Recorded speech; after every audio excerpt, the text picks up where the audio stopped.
And we invite you, wherever you are, whether you're at home or whatever, to kick your shoes off and put your feet up and lean back and get yourself a cup of coffee or something and just relax and join us in enjoying some very quiet and romantic and relaxed music for a couple of hours. Your call is being transferred. Well, good evening, everybody. This is Kaleidoscope Ears on Edge Radio 99.3. My name is Dwayne, and sitting opposite me is Nobby. Good evening. Good evening, and what a show, hey? Oh, man, this could be the show of 2011, Nobby. Yes, the show has been advertised is about Stephen Wilson, and we're going to feature his new album, The Grace of Drowning. And I heard all kinds of sounds in there, Dwayne. Absolutely, yeah. Grace for Drowning was released last week, and even more exciting, Stephen Wilson granted us an interview just yesterday, so we're able to share that with you tonight. And we're going to have enough time, because he doesn't like to drag his albums on too long, even though it's a double album. We're going to be able to fit the whole album into this 2-hour show. Yes, and when we say we just did the interview, or I should say that Wayne did, it's less than 24 hours ago that he spoke to us. But talking about the music, some of the impact that it had on me is I can hear 100 Buddhist monks chanting from the mountaintops of Nepal. I mean, there's some weird sounds like that in there. Very attractive. It just reminded me of the sounds that John Lennon wanted to create for Tomorrow Never Knows. I can hear a little bit of craft work in there. I can hear a little bit of Grantchester Meadow in there from Pink Floyd, some very pastoral sounds. There's a bit of Van der Graaf generator in there as well, you know. And also, quite notably, I could hear some influences of in Court of the Crimson King by King Crimson. And today we're holding court with the king of prog rock today, Steve Wilson. We certainly are. And this album took me back to around 1990 when I discovered the early years of King Crimson, and namely, Lark's Tongues and Aspic was the first King Crimson album I really sunk my teeth into. Not even Court of the Crimson King, but Lark's Tongues was... That's my favourite. And it still is my favourite Crimson album to this day. And Grace for Drowning took me back there. But it's funny, Stephen Wilson has a knack of being able to draw on these influences without copying them, doesn't he? And he just turns it into his own. He just takes these little sound bites, these ideas that you can hear. Oh, that reminds me of such and such. But then he develops his own theme, his own music. He once used to look up to these fellas as being his influences, and now these stars of yesterday look to him as being the new trendsetter, and he deserves it. Absolutely. So we're going to kick off the show with a couple of tracks from Grace for Drowning. We're not going to go straight into the interview, so stay tuned, and it is in a few different parts. So you're going to have to stay tuned for the whole show to hear the interview in its entirety. If you want to send us a text during the show, you can do so on 0427 Edge FM. Tune in via the web via edgeradio.org.au, and welcome to those listeners around the world who are tuning in to listen to this great artist at work. And if you head to edgeradio.org.au, look for Kaleidoscope Ears on the program grid, you will find our previous playlists there, and our interactive playlists get updated through the show. So if there happen to be information and clips for tracks that you hear through the evening, you will be able to go back almost immediately and replay those clips if you wish. So keep that in mind as we go through the evening. But to kick it off, here's the opening track for Grace for Drowning from Stephen Wilson. This is called Grace for Drowning. You're listening to Kaleidoscope Ears on Edge Radio 99.3 with me, Dwayne, and Nobby, and that was Stephen Wilson with Deformed to Form a Star, a beautiful track from Grace for Drowning, his second solo album that was released last week. Prior to that, we heard a track called Sectarian. And Nobby, we're probably biased here at Kaleidoscope Ears Central, but we're just in heaven at the moment. Well, as far as I'm concerned, Stephen Wilson, he should have become an Aquarian. I mean, he dives into yesterday to produce tomorrow's music, and no one does it any better than he does. Yeah, we had glimpses of heaps of different classic prog bands like Van der Graaf, Generator, King Crimson, with Soft Machine as well, particularly with that Mellotron sound that goes through.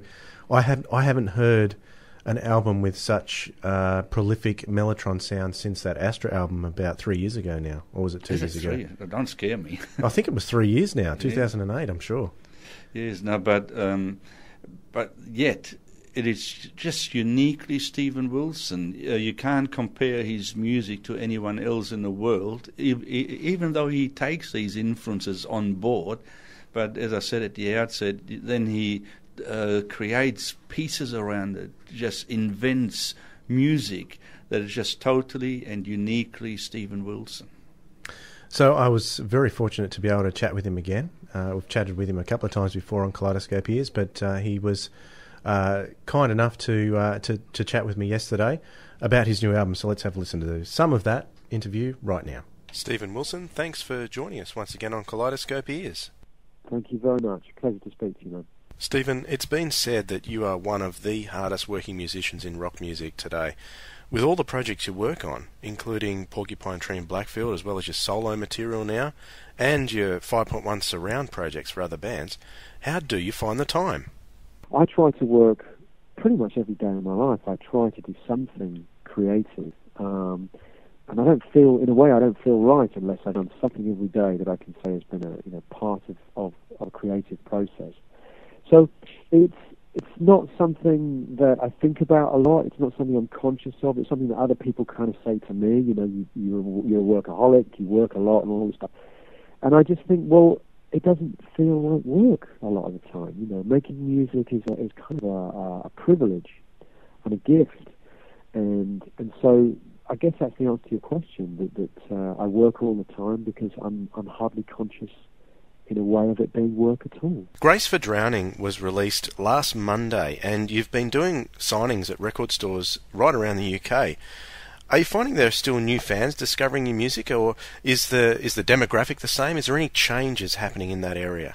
I think it's definitely changed in the kind of interim period, because this time I'm getting a lot of kids, and the funny thing is a lot of the kids have got vinyl. They're not bringing me CDs to sign, they're bringing me vinyl to sign. And that was really fascinating to see that process of change over the last 3 or 4 years from, say an older generation of people bringing me CDs to a younger generation of people bringing me vinyl to sign.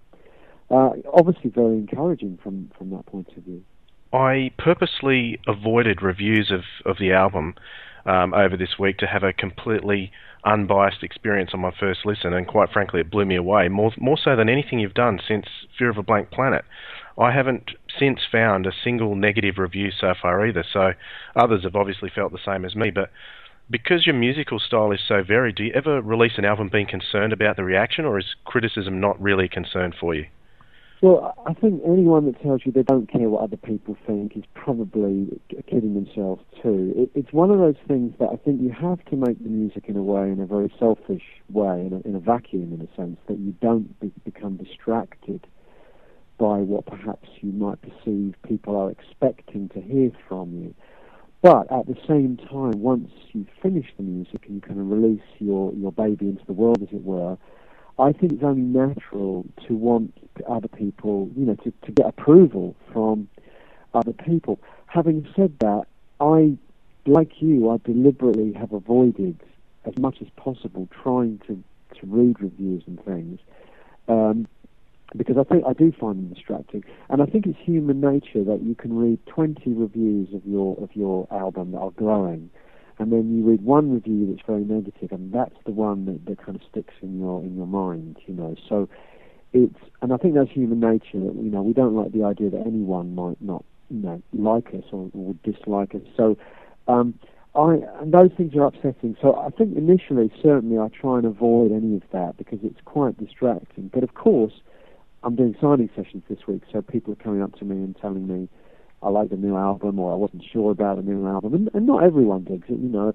I think most people, at least, even if they don't like it or they don't get it, they kind of accept and admire the fact that it is quite an uncompromising and an intense listen. So it's not like people are saying that they think I've sold out or anything like that, but it's not to everyone's taste. But I think, like you, most of the people most of the people seem to think it's a very strong work, and I include myself in that. I think it's probably the strongest thing I've probably ever done, to be honest. I have to agree with you 100%. But how does Grace for Drowning differ from your first solo album?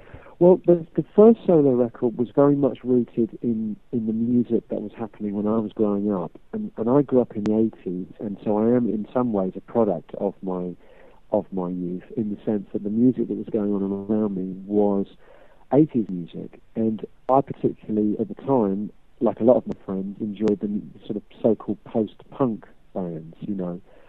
So you had bands like Joy Division, The Cure, the Cocteau Twins, Pixies, those kind of bands. Then later on, the so-called shoegazer bands like My Bloody Valentine and Ride.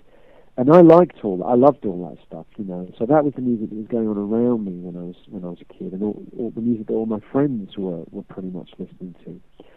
So my first solo album was kind of rooted in that era of music. This album, on the other hand, is very much rooted in the music that I went back and discovered as a kid. And you know, like a lot of young kids growing up at that time, I had, you know, friends who had big brothers, and I had my dad's record collection. So I was able to go back and discover music from an earlier era, specifically the early 70s, which was very much to become the kind of root of my musical DNA, if you like. And so this album has gone back to, I guess, the music that is my first love, which is the early 70s explosion of ambitious music, and the first generation of musicians that were combining rock music, classical music, and jazz music together to create what we now call progressive rock, but which, of course, no one called that at the time. No one called it progressive rock at the time. It was a new generation of musicians that were inspired by, you know, creating these new kind of musical hybrids, if you like, and in a way kind of picking it up from where the Beatles and the Beach Boys had left off with albums like Sgt. Pepper and Pet Sounds. And that was the music that I discovered going back in my childhood, going back to an earlier era, and it became, in a way, the most inspiring aspect for me. So that's really the main difference of these two records. One is very much rooted in my love of the 80s, and one is very much rooted in my love of the 70s. And I think you can hear that quite clearly.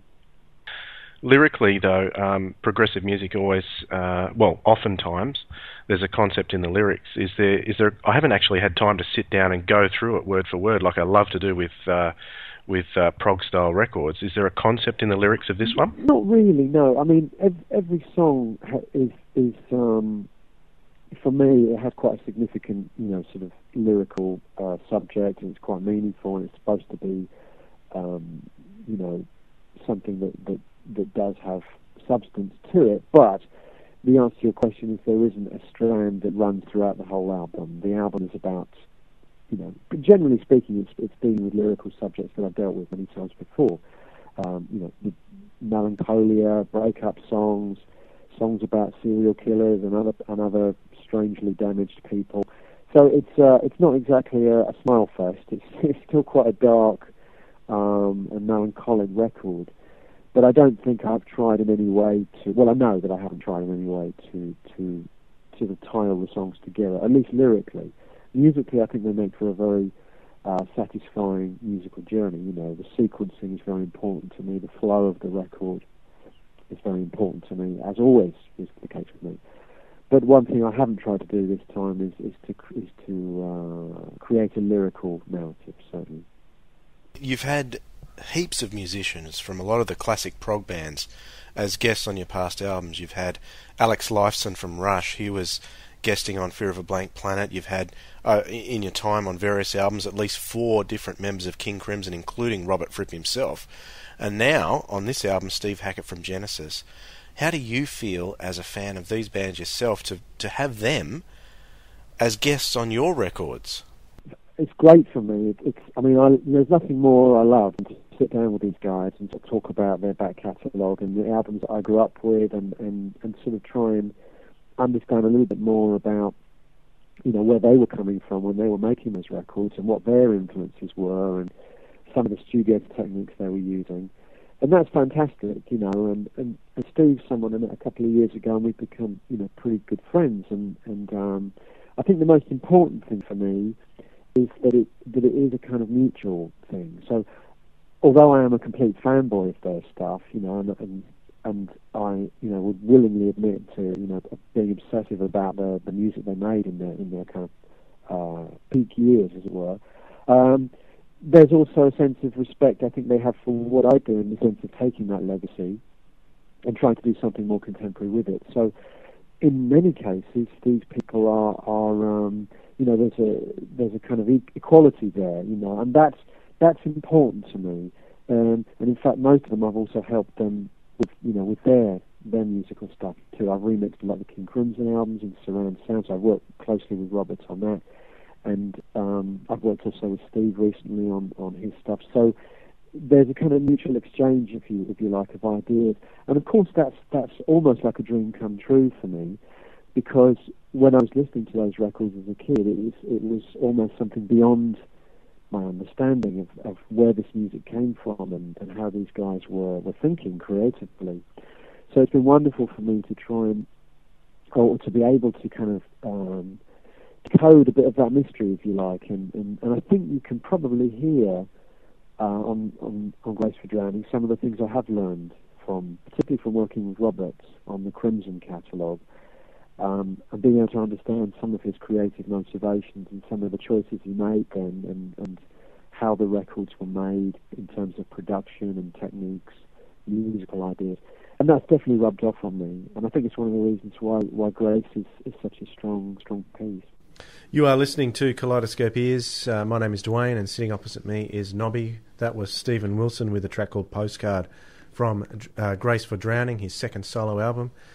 Nobby, your thoughts on some of the things that Stephen had to say in the first part of our interview? Well, as far as the comments that he made, I always found him to be very articulate in everything that he says. He gives very intelligent answers, and yeah, I liked that he avoids reading too many of the reviews, so that he can keep an open mind on his own project. I really was fond of the comment he made that he looks at his new musical products as being like a baby, that enters into the world, and he wants, of course, like every good parent, you want others to love your baby, and that he made a connection. I thought that was rather touching, and yeah, I can fully relate to that aspect, that he wants to be liked, that he wants people to like his music. And I tell you what, he is a perfectionist in what he does musically, and he may not think so, but it shouldn't be too hard for him to try to make people like his babies. I think that we certainly do here. Yeah, that is as you correct. said, we are in musical heaven, and I mean, just the last song called Postcard, with its celestial sounds in it, it sounded quite heavenly, didn't it? Yes, and I'm not a ballad man, but he gets me every Yes. time. Yeah, It's incredible, isn't it? It is a standout album. I mean, I don't think there'll be much else that has been issued this year or will be issued that could compare to that music. The only other thing that will be even par with that is Passion album by Pendragon. That's exactly what I was going to say. Up to this point, Passion was my album of the year. Unfortunately, for Pendragon, Grace for Drowning has just bumped that off the top perch. So it's Grace for Drowning. Well, then it's a Passion. new baby. Well, it is at the moment. We'll see how I feel at the end of the year, but that's only a couple of months away. So when we do our end-of-year prog of 2011 feature, we'll see what comes out on top, but I have a feeling I know what will. Yeah, well, we are lovers of Stephen Wilson and his musical project. There's absolutely no doubt about it. We should rename the station to the Porcupine Tree Station or something like that. We always have got some reference to him or his music on That the is not a bad idea. Do you know that? Well, we're already opening with with a porcupine tree opening every time we start our show. Yeah, that's right. We're going to listen to another 3 tracks from Grace for Drowning. We're going to start with Raider Prelude, but keep an ear out for the track following, which is called Remainder the Black Dog. That features Steve Hackett, who is, of course, the guitarist from the peak years of Genesis in the mid-70s. and he is a guest artist on that particular track. So 3 tracks coming up for you from Grace for Drowning, and then we'll get back to you and have some more comments on that. This is Stephen Wilson with Raider Prelude. And that's Stephen Wilson on Edge Radio 99.3 with a track from his new album Grace for Drowning called Belle de Jour. What does that mean, Nobby? I was European? going to ask you the same question because I'm not familiar with French. Come on, you're so European. we have to look it up, you know.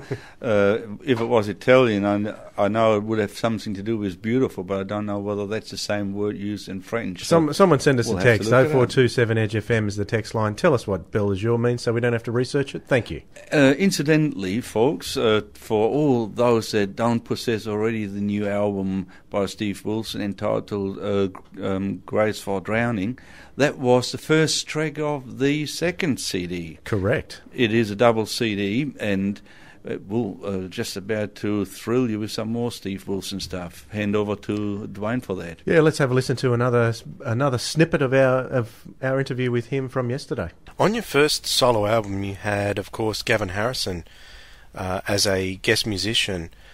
Was it a conscious decision this time to avoid that kind of previous project connection? What I'll tell you is about this process is that I was very influenced particularly in the jazz aspect of the early 70s music. And it's something which in some ways has been erased from history. If you listen to almost any so-called modern or contemporary progressive music, or music that's made in the name of progressive, the word progressive, it's almost as if the jazz element, which was so important to the first generation of what we now call progressive bands, it's almost as if it's been forgotten. It's been, 30 years now, people have been making neo-progressive rock or progressive metal or whatever you want to call it, the new kind of progressive forms. None of them acknowledge, to my knowledge anyway, the importance of jazz to the original progressive bands. And if you listen to bands like King Crimson, and you listen to bands like Yes, Jethro Tull, you're listening a lot of the time to jazz musicians playing, for the first time, playing and embracing popular music or rock music. And that's, I believe, one of the key ingredients for what makes that music so special. And this is one of the things I began to understand working on the Jethro Tull and the King Crimson remixes, particularly going inside that music, is understanding how much jazz was important to those musicians. So when I started to make Grace for Drowning, one of the first things I decided was I'm going to work with a jazz drummer. And I don't this time want to work with a rock drummer because I kind of know what I'm going to get with a rock drummer. Rock drummers have a certain discipline about holding the groove together and being in service to the song. And jazz drummers don't think like that. Jazz drummers are almost soloing the whole time. So they're almost dragging the rest of the music along with them. And you have to go with the drummer. And the drummer speeding up and slowing down. And that's a very, very, very different approach to the approach that a rock musician would take. And now I am a rock musician. So in a sense, I wanted to bring in these jazz musicians to surprise me. And that's exactly what they did. So that I'm answering your question by saying one of the reasons I didn't use Gavin this time because he's a rock drummer and I wanted more of a jazz sensibility, not just from the drums but also from some of the other instruments too. And I think that again is one of the fundamental things that makes this record different to previous records I've made. Stephen, you've got no argument from me whatsoever in this particular aspect, but how do you think you get away with having such homages to classic prog without actually being labelled a plagiarist? Yeah, I forget who said it, but there's a famous quote, something along the lines of, an amateur will borrow, a professional will steal. I'm paraphrasing now, but the idea behind the phrase is that I think if you have enough confidence in your own personality, that you can almost directly steal ideas, and by the time they've been filtered through your own musical personality, they just sound like you anyway. Now, I'll tell you something. Robert Fripp came to listen to the record. We did a big playback in a studio in London a few weeks ago for press and journalists and friends. And Robert came down, and I said to Robert beforehand, Robert, I've got to warn you, you are going to hear some pretty direct lifts from Crimson stuff. And he said, okay, so, smiled and sort of sat down and listened to it. And I said to him at the end of it, I said, Robert, what did you think about, the lists from like Lizard and stuff like that? And he said, all he said to me was that he heard nothing of King Crimson, he only heard Stephen Wilson. And that for me was the most flattering comment I had all day, because what it means is that it doesn't matter what I do in a way, it still sounds like me. And that's kind of gives me a strength in a way, because it means that I have the confidence now that I can, in a way, as you say, pay on homage to some of these older records, whether it's from the 70s or the 80s. And I know that by the time it's gone through my kind of creative mentality, or whatever you want to call it, of course people are still going to recognise the reference points, and I would want them to, but at the end of the day they're still going to say, yeah, but it still sounds like Stephen Wilson. So that, coming from Robert, that for me is kind of getting me off the hook in a way, But of course you're supposed to recognise the reference points. I'm proud of the reference points, and some of them are quite obvious lifts, as you say. But I think at the end of the day you'll also concede that it doesn't sound like King Crimson, it sounds like Stephen Wilson. So that's the answer to the question, I guess. The one track that stands out in contrast to the rest of the album is called Index. It's on the second CD.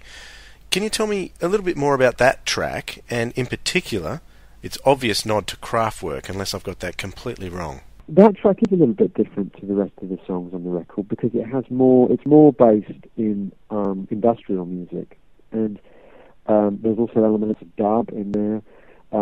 It's more electronic, perhaps, than the rest of the record. It's quite... I think the thing you're probably picking up on with the Kraftwerk thing is it's quite robotic, and it's quite mechanical.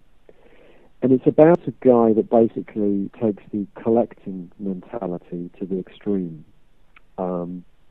This kind of male thing with obsessive collecting and obsessive indexing and cataloguing, and and I have it, and a lot of people I know have it, particularly my friends have it with collecting records, This kind of collector mentality, when it goes to the extreme, can become quite destructive.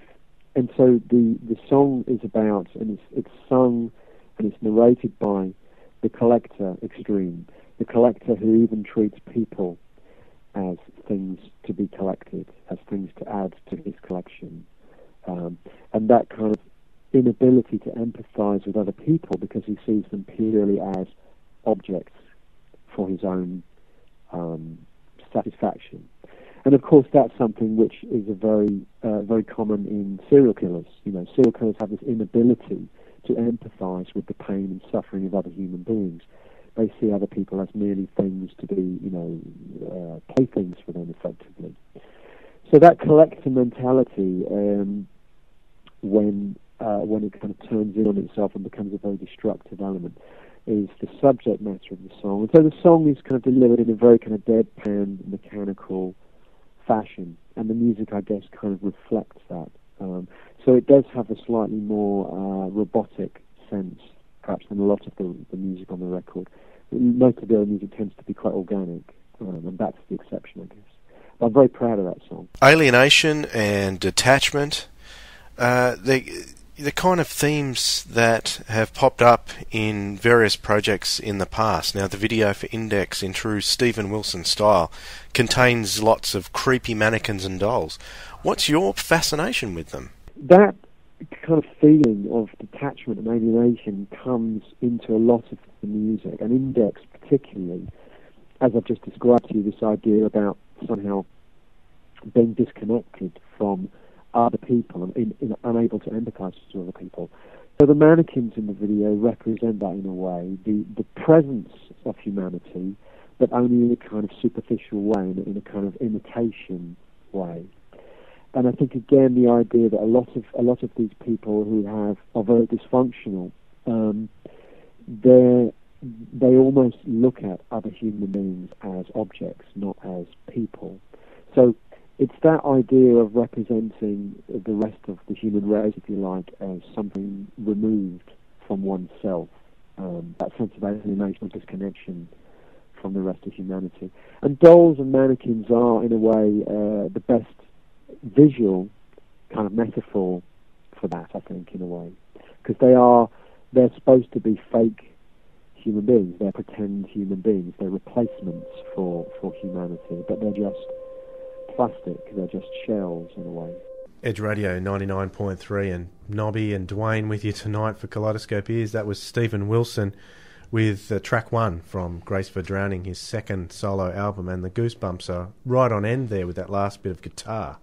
Yes, soloing. but even just prior to that, I told you, I could swear... You did tell me. I could swear I could hear 100 Tibetan monks chanting from the Himalayan mountaintops, and that's exactly what I heard. Yep. You know, just some weird sound effects in the background, just like something that John Lennon would have been proud of doing. And I did point out to Stephen when I was talking to him that I felt that Index was the one track that stood out as different in construction to the other songs. Did you feel the same? Well, just musically, it definitely is sort of a standout track because it's the odd track on the album. I mean, everything else is either jazz rock, progressive rock, but that one is a mechanical rock, isn't it? That's right. And he's got to have a song in there about a serial killer or something pretty dark. He's always got something like that. But look, I have to say, though, even though Stephen Wilson didn't mention him by name, folks, but the sort of groups that he was referring to, and you should check them out, are bands like Soft Machine and also Colosseum. They're probably the two main bands that made a big name in inventing jazz rock fusion. You know, so they're not just any jazz rock bands. They invented it. They were the first ones really to dare and cross jazz rock with to cross jazz music with rock music. And I know Van de Graaff Generator wasn't mentioned, but they would be up there with those as well. Yes, they would have that element in there as well. But there's certainly some bands that are worthwhile checking out. Actually, I must admit, when I first came across those bands, I didn't like them, you know, because I was a rocker, you know, and Soft Machine and stuff that just didn't appeal to me at that time. But then as I grew a little bit older, a bit more mature, and was able to appreciate great music a bit more, I just revisited their original albums, and today I just love them. I know exactly what Steve Wilson is talking about. That's right. Now we're going to play the final section of our interview with him that was only conducted yesterday, which I feel still coming down from the high from that.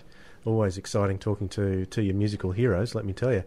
But we're going to straight after the interview, we're going to go into the next track on the album, which is, you know, the quintessential track. Oh, we had to get the Q word in there, the quintessential track. And you know the saying, they always save the best till last. Well, I tell you what, this is an absolute corker of a track. I haven't been so excited about a single prog track for years. Probably Ouroboros from Astra. I'm mentioning Astra again. That's probably the standout prog album from the last 5 years or so. This is a track that has really got me excited, Nobby. Well, I have to tell you that we didn't leave the best till last by design. That's the way. That was the master plan of the creator of the music himself. He designed it that way, that it is actually the second to last, yeah. Because on the vinyl version, the track listing is actually different. The long track is actually on side 3, whereas all the other tracks from which the means second... it's got 3 songs to finish it off with. Yeah, 4 songs. 4 songs on side 4. So slight rearrangement there, but Stephen does explain why he did it that way in the rest of the interview. So, is there anything you wanted to say about that long track before we get into the final bit of Stephen's interview? Well, there's really not much that I can say about it, except that it's an absolute mind blower. It goes for, how long does it go for? 23 minutes. Yeah, yes, yeah. I thought it was over 20 minutes. So, as we often say, you know, just sit back, you know, just relax and enjoy the music, because 23 minutes. Put your feet up, get yourself a cup of coffee or something. Yeah, absolute Stephen Wilson heaven. I mean, you know, that's what he's capable of doing, and once you listen to actually the track is called Radar 2, isn't it? That's correct, yeah. You know, then you really know what all the fuss is all about, what the man is capable of. You know, he can write the sweetest 3-4 minute pop song, and then he can come up with a progressive rock masterpiece as the one that you're about to encounter. So enjoy. So we'll have a listen to the rest of our interview with Stephen Wilson, play Radar 2, and then we'll be back just before 8 p.m. So what's the story behind this album being tagged as two albums joined to form a double album? Were you going to produce them separately, or what was the story with that? Because I think it all kind of belonged together. At the same time, I really don't like overlong albums, and I think one of the other things I'm very much conscious of is how most of the albums that I really love and I really consider to be classic albums come from the great vinyl era.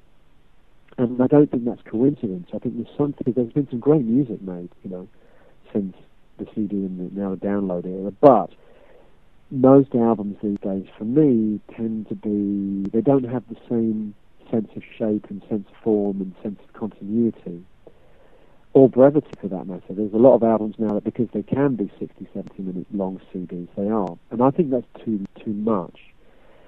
I think it's no coincidence that so many of the classic albums come from the vinyl era, because 40 to 45 minutes seems to be the optimum length in terms of somebody listening being able to concentrate, engage with, and focus on a piece of music. Now we have albums that tend to be much longer than that, because CD has the potential for, and obviously there's no limit at all if you're downloading music. And I think that's not necessarily a good thing. So, with all that in mind, how do I present the music of Grace for Drowning? So we thought about maybe doing two separate albums a few months apart, but I didn't like that idea because in a way that would detract it from the whole scale of the project, So the idea came up, let's release the album, but let's split the music. Let's release all the music together, but let's split it into two individually sequenced records, effectively, and kind of promote the idea that the albums are not necessarily to be listened to back to back, but maybe two different albums for two different listening experiences, different days, different months, whenever you want to listen to the other one. Give them two different titles, and so in a way breaking the music down into more kind of palatable, shorter chunks, both coincidentally, or perhaps not coincidentally, about the length of an old school vinyl LP. So the style of Grace for Drowning being rooted in progressive rock, does that make it easier to tour live than it did Insurgentes? This record has more of a sense of a band playing live in the studio anyway. In fact, a lot of the music was cut in exactly that way, actually having a band playing the music live. So there's already more of that sense of push and pull that you get with an organic live band performing. Having said that, there's still a lot of post-production going on, and a lot of editing and a lot of overdubbing, and so it's not going to be easy, but it certainly, I think, is music that's more approachable from a live perspective than the first album was. But having said that, I am doing a few songs from the first album too on the forthcoming tour, but probably only about 4 or 5 of the first album, as we're doing almost all of the new record. And finally, Stephen, in terms of the artwork, which is always very important in a progressive album, your collaboration with Lasse Hoyle seems stronger than ever before. The more I'm left to my own devices, the more inspired I get by the kind of visual side of things too. And I'm always thinking in terms of visuals, particularly when I'm writing music in the very first days of a new piece. Or almost as soon as I've got some notes and some melody and some lyrics, I'm almost straight away also thinking how, what would this be visually? How would this be represented in a sort of cinematic sense? So Lasse gets involved very early on. He's the first person really to hear a new song. If I write a song, if I have a demo of a new piece of music, the first person I play it to is Lasse, because I'm already thinking about the visual side of things, and he gets on board and comes back with some ideas. And that in turn can then influence the music to go a different way. So he's been a very important part, and he's always been an important part of the process, but I think even more so on this record. Because also this record was conceived for high-resolution Blu-ray release as well. So very early on we were thinking about it not just as a musical project, but as an audio-visual project, making films for as many of the songs as we could. And that's what we've done. We've released it as a CD, a vinyl, and a Blu-ray. Well, good luck with the forthcoming tour. I know it's unlikely that you'll be in Australia in the short term, but rest assured there are lots and lots of fans here in Australia who are looking forward to seeing you the next time you visit. Stephen Wilson, thanks for talking with me once again. Thank you very much. Pleasure to speak to you, man. What a trip. You're listening to Kaleidoscope Ears, and you have been for the last couple of hours. We've been featuring Stephen Wilson's Grace for Drowning, his second solo album, and that was rated to the quintessential track from that particular album, Nobby, and boy, is that a powerful piece of work. It's got to be the prog piece of the decade so far. Well, Pink Floyd gave you Echoes, and Yes gave you Close to the Edge, and King Crimson gave you In a Court of the Crimson King, and there are many epics you could talk about. Oh, for Todd's sake, I've got to mention that Genesis gave us The Last Supper, But Stephen Wilson has given us his latest epic called Radar 2, but he's making a habit of that, Dwayne, because with Porcupine Trees, he's already given us a few epics.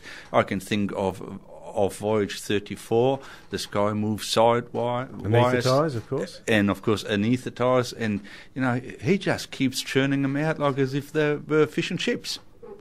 And I have to send a shout-out to Michelle over in Melbourne. We have to. Thanks She very told much. us what Belle de Jour meant, and now I can't remember what it was. Do you remember?